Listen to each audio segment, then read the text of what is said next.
अर्थ, धर्म, काम, मोक्ष, ये संसार की 4 महाशक्ति हैं और इन महाशक्तियों को प्राप्त करना हर प्राणी का ध्येय होता है, हर प्राणी का उद्देश्य होता है।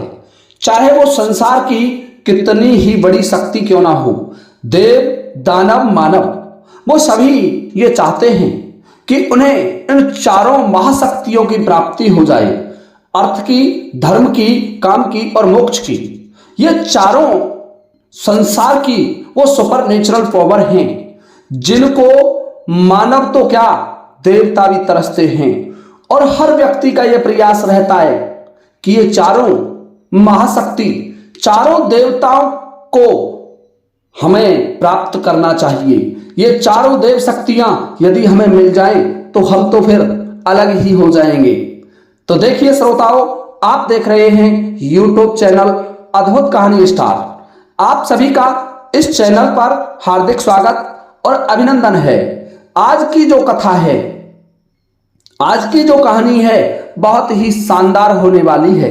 आज की कहानी में मैं बताऊंगा कि अर्थ, धर्म, काम, मोक्ष, इन 4 में से कौन बड़ा है।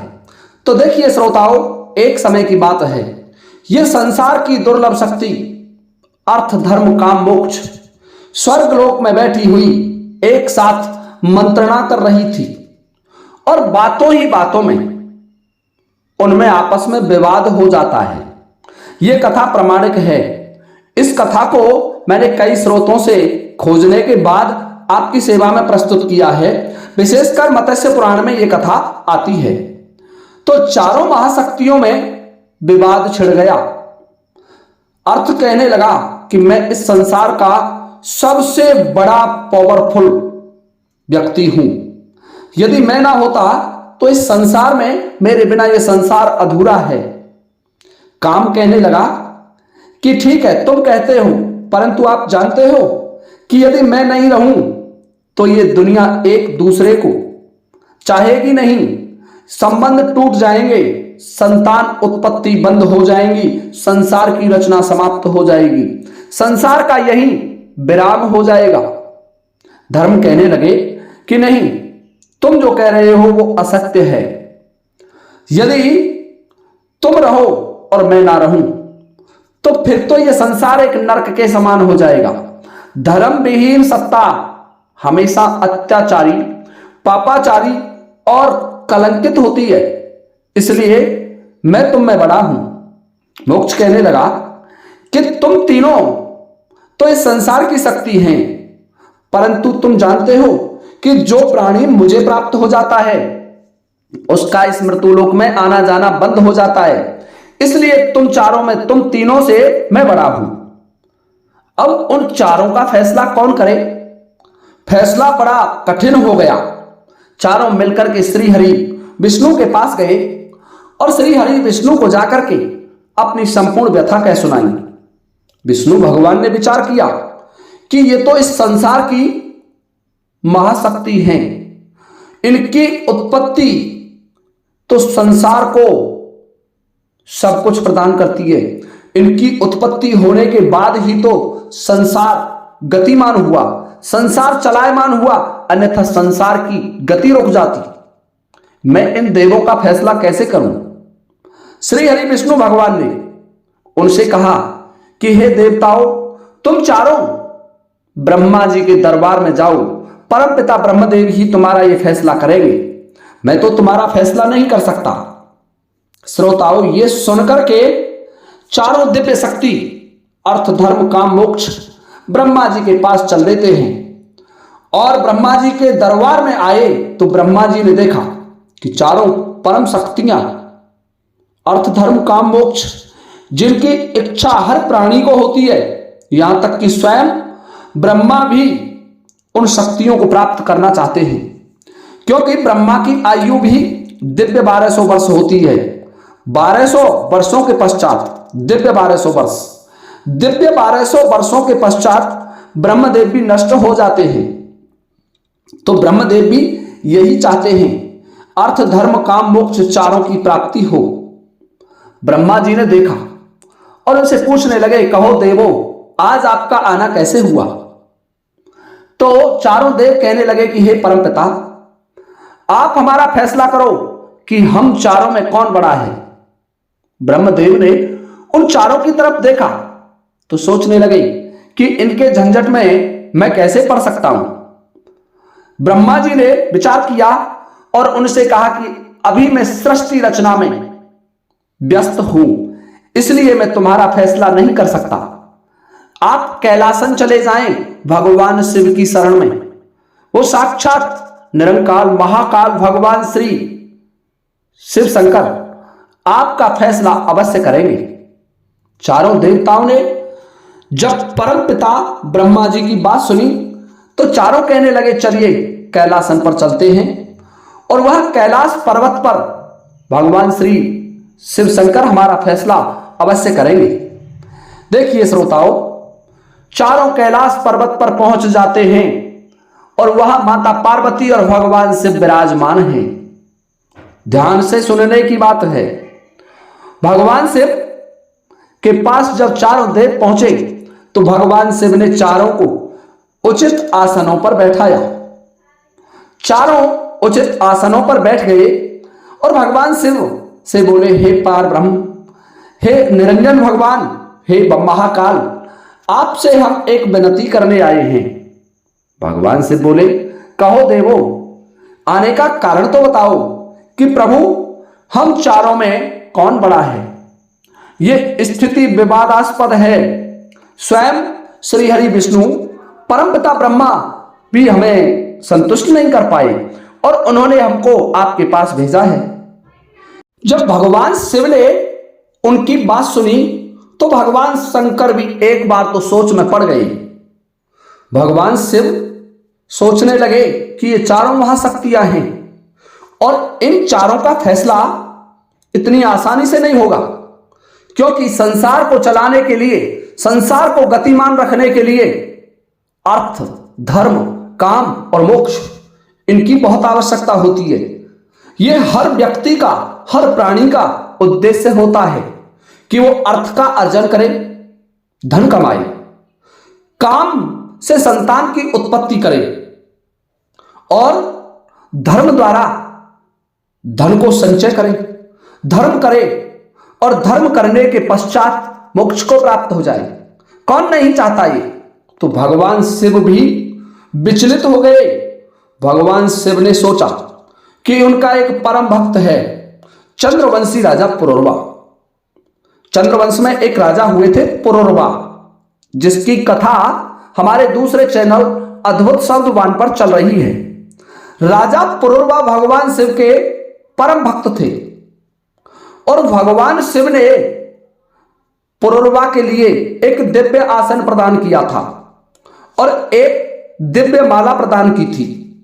तो राजा पुरुरवा जिस किसी को चाहते थे, जिसका सम्मान करते थे, उनके दरबार में जब कोई देव जाता या कोई सम्मानित व्यक्ति जाता और वो उसको बड़ा मानते थे, तो उस व्यक्ति को उसने उस दिव्य आसन पर बैठाते थे जो भगवान शिव ने दिया था और रत्नों की जड़ित उस दिव्य माला से उसका सम्मान करते थे।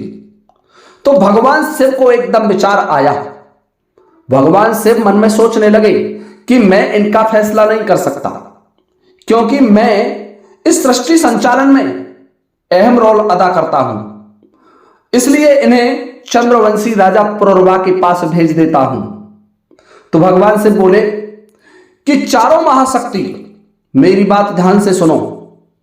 तुम्हारा फैसला मैं नहीं करूंगा, तुम्हारा फैसला मेरा शिष्य पुरुरवा करेगा, जो मेरा परम भक्त है। इस संसार का सबसे बड़ा न्यायी राजा है। स्वयं देवराज इंद्र भी उन्हें न्याय करने के लिए अपने दरबार में ले जाते हैं। वही राजा प्रतिष्ठानपुर प्रयागराज में निवास करते हैं। हे महाशक्तियों, आप चारों प्रतिष्ठानपुर चले जाएं। गंगा के तट पर बसा हुआ उत्तम और पावन नगर है। उस नगर में महान राजा पुरुरवा राज्य करते हैं। जाइए, आप पुरुरवा के दरबार में चले जाइए। चारों महाशक्ति अर्थ, धर्म, काम, मोक्ष मन में विचार करते हैं कि अब हमारा फैसला जब त्रिदेवों पर नहीं हुआ तो एक राजा और वो भी मृत्युलोक का कैसे कर सकता है। चलो देखा जाएगा। यह सोच करके चारों महाशक्ति पुरुरवा के दरबार के लिए चल देती हैं। पुरुरवा अपने राज सिंहासन पर बैठे हुए थे और उसी समय चारों महाशक्तियों का आगमन पुरुरवा के दरबार में होता है। तो महाराज पुरुरवा दूर से देखते हैं कि ये महाशक्तियां मेरे दरबार में आ रही हैं, चारों एक साथ हैं। जो संसार का हर प्राणी जिन्हें प्राप्त करना चाहता है, जिनके दर्शन करना तो अलग बात, जिनका एक साथ स्मरण नहीं कर सकता, वो चारों महाशक्ति मेरे सामने चली आ रही हैं। परंतु राजा पुरुरवा का ध्यान एकदम से धर्म पर गया। राजा पुरुरवा विचार करने लगे, अर्थ कमाना तो हर प्राणी का काम होता है, चाहे वो धार्मिक हो, पापाचारी हो, अत्याचारी हो। इसलिए अर्थ को मुझे सामान्य सिंहासन पर बैठाना चाहिए। राजा पुरुरवा विचार कर रहे हैं। और दूसरा जो काम है, ये संसार की महाशक्ति है, संसार को जकड़े हुए है, परंतु इसमें आसक्त होकर के बड़े से बड़ा प्राणी गर्त में चला जाता है। बड़े बड़े देव ऋषि, बड़े बड़े तपस्वी और बड़े बड़े विद्वान और ब्राह्मणों को काम भावना के वशीभूत होकर के नरक झेलना पड़ता है। इसलिए यह भी मेरे पसंद का व्यक्ति नहीं है, इसको भी मैं सामान्य सिंहासन पर बैठाता हूं। क्योंकि पुरुरवा के पास एक दिव्य सिंहासन था, भगवान शिव का दिया हुआ। वो सर्वश्रेष्ठ व्यक्ति को उसी सिंहासन पर बैठाता था। और फिर पुरुरवा को मोक्ष दिखाई दिया। देखने लगे मोक्ष है, परंतु मोक्ष को प्राप्त करना इतना आसान नहीं है। मोक्ष को प्राप्त करने का मार्ग तो धर्म के पास से गुजरता है। जब व्यक्ति धार्मिक राह पर चलता है, धर्म के मार्ग पर चलता है, तभी तो मोक्ष को प्राप्त करेगा। अन्यथा मोक्ष को प्राप्त करने के लिए बड़े बड़े ऋषि मुनि तरस जाते हैं। इसलिए मैं इनको भी सामान्य सिंहासन पर बैठाऊंगा। और ये धर्म जो संसार को धारण करता है, धर्म को पराजित नहीं किया जा सकता, धर्म को परेशान कर सकते हैं। धर्म को मिटाया नहीं जा सकता, कुछ समय के लिए दबाया जा सकता है, अंतिम विजय धर्म की ही होती है। राजा पुरुरवा ये विचार करते हैं और उन तीनों को तो सामान्य आसनों पर बैठा दिया जाता है, परंतु जो दिव्य आसन था उस पर धर्म को बैठा दिया जाता है। और जब सम्मान करते हैं तो 3 सामान्य मालाओं से अर्थ, काम और मोक्ष का सम्मान कर दिया जाता है। और जो दिव्य रतन जड़ित माला थी उससे धर्म का सम्मान करते हैं। राजा पुरुरवा ने धर्म को बड़ा घोषित कर दिया कि इस संसार में यदि कोई बड़ा है तो वो केवल धर्म है। भगवान शिव ने पहले ही चारों महाशक्तियों को बता दिया था कि राजा पुरुरवा तुमसे कुछ कहेंगे नहीं, वो केवल आपको आसनों पर बैठाएंगे और जिसका सम्मान वो दिव्य माला से करें, जिसका सम्मान दिव्य आसन पर बैठा करके करें, तो वही सबसे बड़ा होगा। जाओ, ऐसा कहकर के भगवान शिव ने चारों शक्तियों को भेजा था। तो राजा पुरुरवा ने धर्म को बड़ा घोषित कर दिया। देखिए श्रोताओं, अब तो तीनों महाशक्ति भड़क जाती हैं और राजा पुरुरवा से सबसे पहले अर्थ कहने लगा कि हे राजन, तेने हमें छोटा करने का तो साहस किया है।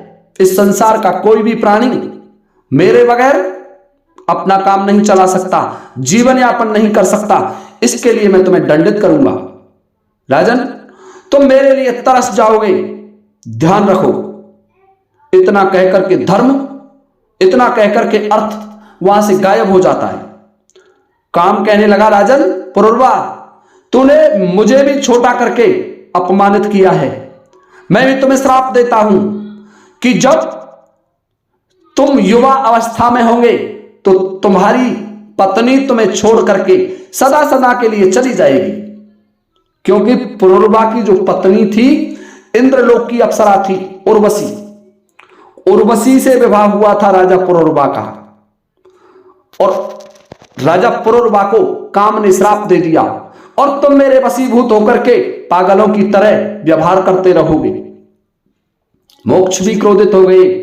हे राजा पुरुरवा, मोक्ष कहते हैं कि तुम मुझे प्राप्त करने के लिए कितना ही परिश्रम कर लो, लेकिन तुम्हारा अंतिम ध्येय मैं ही रहूंगा, मैं ही तुम्हें अंत में सहारा दूंगा।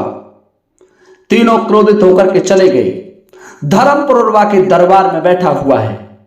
पुरुरवा से धर्म कहने लगा, हे राजन, क्यों घबराते हो? जो मेरे पथ पर चला है, कांटों का चलना कठिन अवश्य होता है, परंतु जब कांटे पार हो जाते हैं, कांटों को जो पार कर लेता है वो अपने सम्मानित लक्ष्य तक भी पहुंच जाता है। हे पुत्र, घबराओ मत, मेरे मार्ग पर चलते रहो, सारे काम पूर्ण होंगे। ऐसा कहकर के धर्म भी वहां से चला जाता है। भगवान शंकर के पास चारों वापस लौट गए और भगवान शिव से बोले कि हे शिव शंकर, तुमने जिस अहंकारी राजा के पास हमको भेजा था, उसने हमें अपमानित किया है और उसने धर्म को बड़ा घोषित कर दिया। बताओ ये धर्म कैसे बड़ा हो सकता है? भगवान शिव बोले कि चारों महाशक्तियां हैं तुम, इस संसार को चलाने में तुम चारों का योगदान होता है, परंतु हे पुत्रों, तुम नहीं जानते वास्तविकता में इस संसार में धर्म ही बड़ा है। जब धर्म का लोप हो जाएगा तो अर्थ का कुछ नहीं बनेगा। अर्थ का संग्रह करने वाले एक दूसरे को मारने लग जाएंगे, खाने लग जाएंगे, कोई किसी की मानेगा नहीं। पिता पुत्र का नाता समाप्त हो जाएगा, बहन भाई का रिश्ता समाप्त हो जाएगा, पिता पुत्री का रिश्ता समाप्त हो जाएगा। पापाचार पापाचार चारों तरफ बढ़ जाएगा पाप। फिर उस समय क्या बनेगा अर्थ का? और हे काम, तुम भी सुनो, भगवान से बोले कि तुम बड़े नहीं हो सकते, तुम इस संसार को चलाने के लिए आवश्यक हैं, परंतु तुम जानते हो कि तुम्हारे चंगुल में फंस करके बड़े बड़े ऋषि, बड़े बड़े मुनि नरक को चले जाते हैं। और हे मोक्ष, तुम जहां बैठे हुए हो, तुम्हारा मार्ग तो धर्म से ही गुजरता है। पहले धर्म के पथ पर चलेगा वही तुम तक पहुंच पाएगा, और जो धर्म के पथ पर नहीं चलेगा वो कभी मोक्ष को प्राप्त नहीं कर पाएगा। बड़े बड़े योगीश्वर, बड़े बड़े तपस्वी जो धर्म से विचलित हो गए, धर्म के मार्ग से भटक गए, वो कभी भी मोक्ष को प्राप्त नहीं कर सकते। इसलिए चारों देवों में धर्म बड़ा है। और वास्तविकता में देखिए श्रोताओं, जो धर्म के पथ पर चलता है, धर्म के पथ पर चलना जरा टेढ़ी बात तो है, थोड़ा कठिन काम तो है, कांटों भरा मार्ग है, परंतु उस पर चलकर आप उस गंतव्य तक जा सकते हैं जहां जाना हर व्यक्ति के लिए संभव नहीं है। करोड़ों में से भी एकाध व्यक्ति ही वह जा पाता है। उस स्थान तक आप जा सकते हैं, परंतु आप धर्म के मार्ग का अनुसरण करें। आपने सुना होगा राजा शिवी, राजा दधीची और हरिश्चंद्र जैसे बड़े बड़े प्रतापी राजाओं के नाम सुने होंगे, जिन्होंने धर्म के कारण बड़े बड़े कष्ट सहे। राजा हरिश्चंद्र ने पत्नी को बेच दिया, संसार का एकमात्र ऐसा उदाहरण है, धर्म की खातिर बेचा था। और दधीची ने अपने शरीर को त्याग दिया, राजा शिवी ने अपने शरीर को काट करके तोड़ दिया। तो देखिए किसके लिए? धर्म के लिए। और जब धर्म का पालन किया तो वो मोक्ष को भी प्राप्त हुए। और आप देख सकते हैं कि जो कामी होते हैं, काम को बड़ा मानने वाले होते हैं, वो हमेशा दुर्गति को प्राप्त होते हैं। और जो अर्थ का सेवन करते हैं, जो धन का सेवन करते हैं, वो भी नरकगामी होते हैं। इसलिए भगवान शिव ने जो फैसला किया था वो उचित किया कि इस संसार में यदि कोई बड़ा है तो वो केवल धर्म है। जहां धर्म है वहां भगवान है। अर्जुन से भी भगवान श्री कृष्ण यही कहते हैं कि हे अर्जुन, जहां धर्म है वहां मैं हूं, और जहां मैं हूं वहीं धर्म है।